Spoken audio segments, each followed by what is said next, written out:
Good morning, ma'am. Did I say your first name? No, ma'am, it's C. Andrea. C. Andrea. Sorry about that. Okay. And Ms. Stevens, were you able to get someone hired? I actually talked to Mr. Ryan Gertz, and he gave me his pay rate, and I'm about 2 checks away from getting him his down payment. Okay. But I have a question for you. Mm-hmm. Instead of paying a down payment for what he wants to start with, I have a lawyer who's trying to do the case for me for the whole amount that I can start off with Mr. Gertz.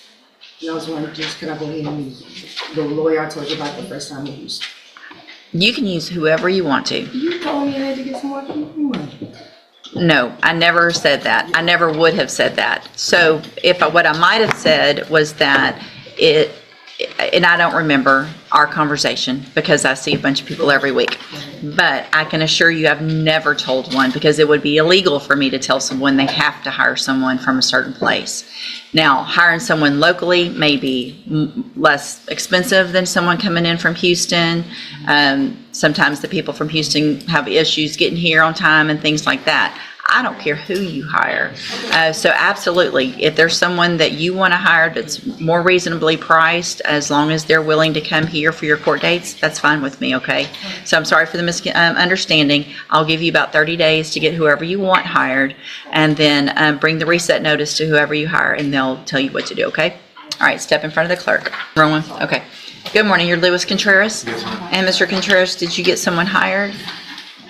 Right now, at the moment, man, I'm struggling. My truck was missing for 2 months. It got stolen right here in Beaumont. Then we found the truck last week on Thursday, right here in City Spring. Mm-hmm. And they took everything out from the truck. My radio. Are you working? Yes, I'm working right now, but I'm struggling with the car right now. And I got 3 kids, and it's hard for me right now. Did you talk to some Yes, lawyers? I talked to Rojas, but Rojas said that, oh man, I'm gonna try to see if I can work it out with you. And so I'm trying to see if I can get somebody else. And it's hard. Yeah, I understand. Did you? I know my wife she's facing charges to this guy. My truck was stolen for 2 months, so I was no ride for 2 months. Okay. I'm going to have you fill out some paperwork this morning, Mr. Contreras, to see if you qualify for a court-appointed lawyer. You need to fill it out accurately and completely because you're going to swear under oath that it's all true and correct. So put whatever your income is, whatever your bills are, and then I'll take a look at it. Step in front of the clerk. She'll give you that paperwork. Good morning. You're Christian Ainsworth? And Mr. Ainsworth, did you get someone hired? Did you talk to some lawyers? This past month has been very stressful.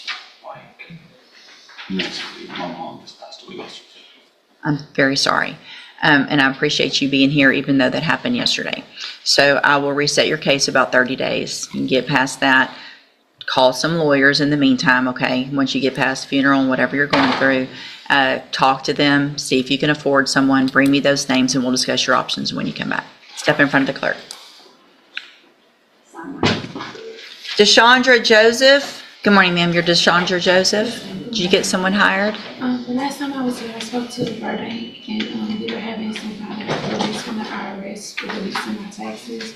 So you gave me a couple more days. They still haven't released him. I reached back out to him to see if I can get him some kind of payment plan. He said that he doesn't do that. He needed $5,000 upfront, and I told him because I'm a single parent that I didn't have that.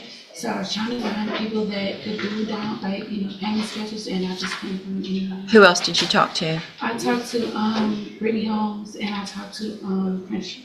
Okay. And are you working? Yes, ma'am. I work at a daycare. Okay. Full-time? Yes, ma'am. What's your hourly rate?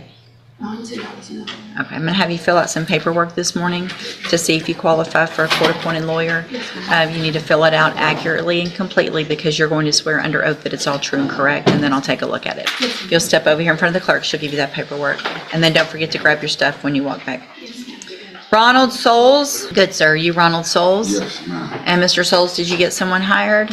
I was told that I had my lawyer was supposed to be up here, but I'm going through like so much right now. My auntie passed, and right after she passed, my father passed.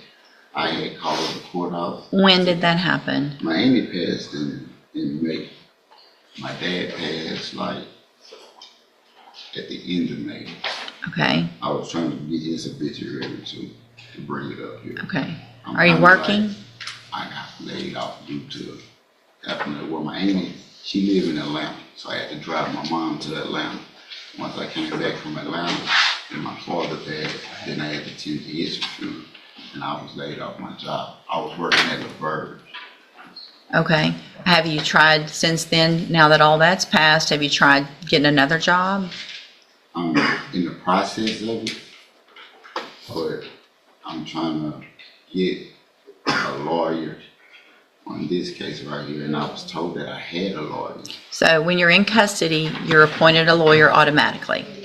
And that was Mr. Rojas. Yes, ma'am. And, but hold on, so now that you've bonded out though, I expect you to hire your own attorney. We talked about that when you were here last time. Yes, ma'am. And so understand you've gone through some stuff. I'm gonna reset your case for 30 days for you to try to get a job first. And I want you to talk to at least 3 lawyers to find out how much they charge, what their payment plans are, see if you can afford someone once you start working. Yes, ma'am. You need to bring me proof of, if you've gotten a job, I want you to bring me some kind of proof that you've gotten a job, a pay stub or something from an employer. If not, I want you to bring me proof that you're applying to jobs every single week, Yes, ma'am. okay? And then we'll discuss what your options are. Yes, ma'am. All right, step in front of the clerk. Brandon Broussard, good morning, you're Brandon Broussard. And Mr. Broussard, did you get a lawyer hired? Yeah, I got Dustin, but I paid him like on Friday. I just need in his office on to line. Who?